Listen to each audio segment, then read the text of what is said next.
We all love a close match of Valorant. There isn't much better than two teams going all at it in a high-stakes match. He threw the knife onto the body of Trent. I love it.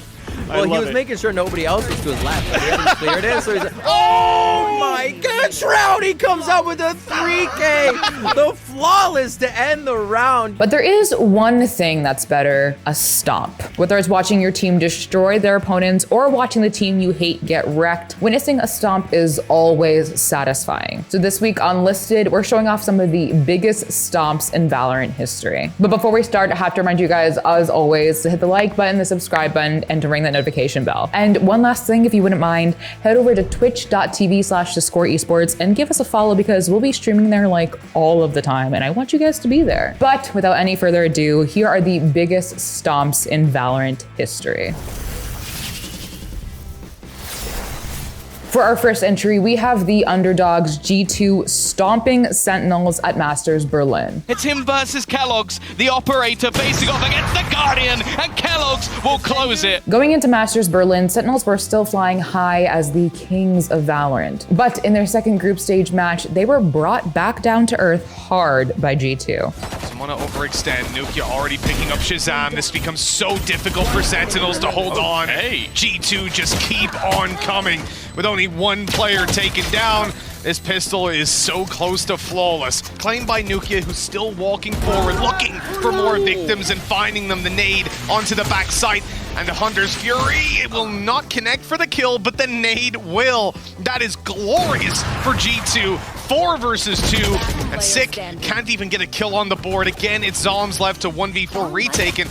Oh, well, it doesn't look like he's going to get anything either. 4K out of Nukia. And now he's going to go running through the spawn, and Nukia's just waiting for him. This is glorious from G2, leaving just Dapper standing to try and pull off a ludicrous clutch. And he will not even get a moment to think about that. There's a good shot. Still no plan, just a constant harassment of utility coming towards Sentinels. They managed to trade it back and keep the man advantage out of the hands of G2, but only for a moment. Shazam, the last alive, hunted down by Kellogg's to put it 12-3. G2 won 7 rounds straight and picked up a 13-3 map to hand Sentinels their first ever international loss. And while map 2 was closer, G2 still won, showing a world that even the Valorant Kings could be dethroned. For now, though, Shazam looking to try and change that, but the trades come back so thick and so fast. It's left all onto 10s. He's giving it a damn good go, but down to 24 HP. He will heal up, and maybe he can keep them in it. It's him versus Kellogg's, the operator facing off against the Guardian, and Kellogg's will close it. A phenomenal map for G2 as they win 13-3. Gambit were the best team in Europe going into Masters Berlin, so the expectations were pretty high for the Russian squad. But they blew those expectations out of the water. Gambit showed right away that they were a team to be feared with an absolutely vicious couple of maps against Crazy Raccoon. The operator comes out now. The Blade Storm has been popped. Plenty of options for him there, but as Addy falls, the numbers start to thin out yet again on that defensive side. The time not in their favor. They have to make their way forward. Shock darts are on the way. A flash in, the Blade Storm, but he's blinded up. There'll be no defuse today. Gambit push up to a 9th. They're at a man disadvantage moving in towards this site with pistols and a Marshall. The first is taken down and the second follows swiftly with the CIS squad on. And the Japanese side have learned that the hard way. Yeah. It's not been great. Gambit stomped Crazy Raccoon 13-1 on Bind, and they ran it right back on Icebox. The rest of Gambit looks to push in. The picks just keep on coming their way. They turn their attention upwards, and that's when Net falls. And the post plant, well, there's not nearly enough time to run down that clock. I mean, Addy would need, well, firstly, to hit his lineups, and secondly, he would need to actually have a little bit less time left on the clock. That is unfortunate. Because it feels mean. Oh! He's just spray transferred.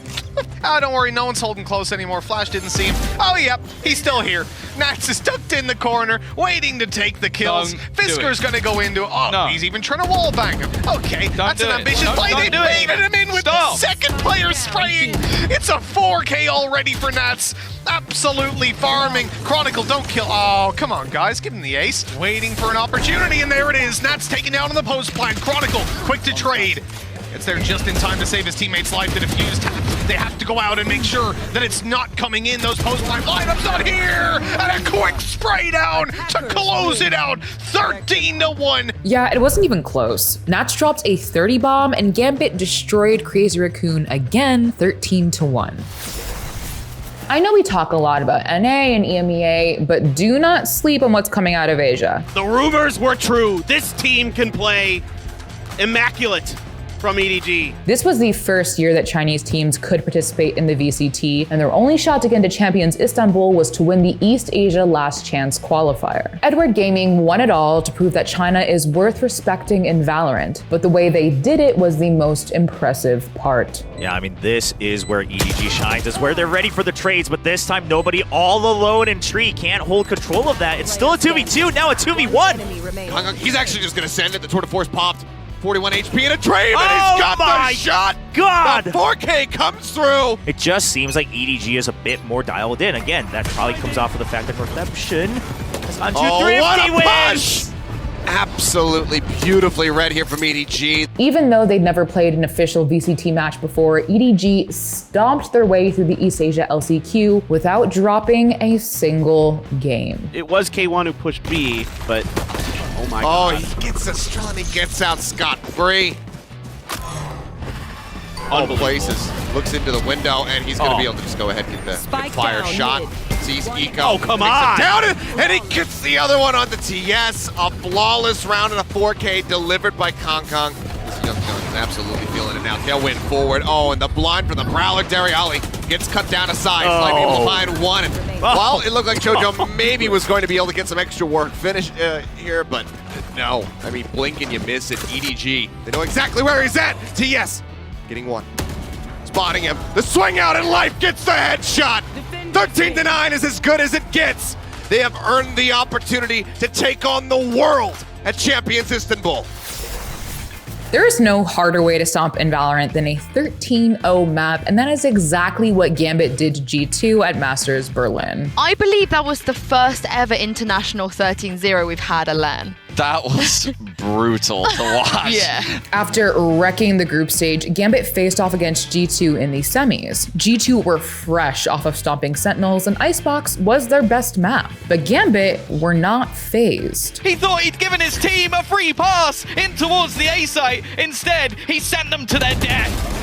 We thought Nats had snuffed by Mixwell. It turns out it was the other way around. Nats now having to clutch this one out. No idea where Mixwell is, and the snake bite not quite clearing the angle. He's about to run to site, reloading, and Mixwell completely whiffs. Nats really clutches it out. Plenty of potential for damage to be done. It starts with Mixwell by the looks of things. Defo's holding it with an op, and that's going to be the rifle dropped. Look at this, but I mean, get out of here. It's the rattiest player I've ever seen in my life. The fact that he can, look, 2 kills, why not? Yeah, give him all of them. G2 being utterly humiliated. They'll get themselves a spike plant. They'll give themselves a bit of hope, but Shados looking to drop more players. Another one falls. It is looking all but over. It's on to Kellogg's to give them anything. And G2 have been humiliated as Gambit make their way through to the final. Gambit completely shut out G2 with their signature slow, lurky style and picked up the first ever LAN 13-0 in Valorant history. No, but how? How is he there? How is he there? I don't understand. How does he manage to do that? And oh, he's gonna get the kill on Mixon. What is this man doing? That's one of the most ridiculous things I've ever seen. This guy, he's defining the word flank. It's not even a flank. I don't just understand. walked up behind them. It's absolutely obscene. Oh, G2, my heart goes out. You are playing Gambit's game at this point. Nats, he's even come on. Oh, he's come up behind for the 3rd kill. He's come up behind for the 3rd kill. For our second to last entry, we have possibly the most famous Valorant stomp of all time. There goes the drop from Eccles. Trent and Valinol getting kills. A 4v1. A statement from the Guard. At NA Stage 1 Challengers 2022, the Guard were unstoppable. Despite being a team of rookies, they made veterans look like chumps, including 100 Thieves. It's only one flash, though. Good luck. Saya still goes in and takes down Baby J. They tried to dry peek, but it doesn't work, and now Saya can just continue to frag. He ends up getting a second onto Asuna. 3 more players sitting out in the open. Oh, but the recon bolt gives Saya player a wall bang. Eccles just wasn't able to get that full wide angle. He was setting up utility for his team to actually execute, so in goes 100 Thieves into the middle of B, but Saya player from the top rope takes down 2, and he certainly wants more. The Cosmic Divide comes in. Can he delay? Are they going to expect him? They do now, and they get it out, and Saya finds a double. But still, no more shock darts. Instead, Eco just going in. He actually goes for the fake, and Jonah just trying to go for the knife. Oh, you just see the poke right through the wall. No stars currently for Valen. No util left for Trent. No util left for Net. So this is a little bit rough, too, for the guard. They don't have a lot to hold on to, but it doesn't matter. They still have the dry peek in the back line. Net takes down Ethan. There's nobody else there. All 3 players now for 100 Thieves, trying to come out in the middle of sight. One person coming up from Cat. There goes the drop from Eccles. Trent and Valen all getting kills. A 4v1. A statement from the guard. 13-0 over 100 Thieves. With a crushing 13-0 final map, the guard humiliated 100 Thieves. But that's not what made this stomp famous. It's what happened next. I just want to take a second real quick to talk about the announcement regarding our Valorant roster. Obviously, I know it probably comes as a surprise that we're moving away from Baby J and Eccles. First and foremost, I just want to say thank you to both those players. There is never, ever, under any circumstance, where I want there to be a situation where their involvement with our organization is as short-lived as this one. That's right. The guards stomped 100 Thieves so badly that the team dropped Baby J and Eccles 2 days later. Both players were totally blindsided and devastated by the decision. I'm definitely pissed. Definitely mad. Do you feel kind of do you feel betrayed? Yeah, no, for sure. I thought... Was it really? I got backdoored for sure. It was pretty blindsided. Stomp or not, the decision to fire 2 players right after a 13-0 and in the middle of a tournament divided the Valorant community.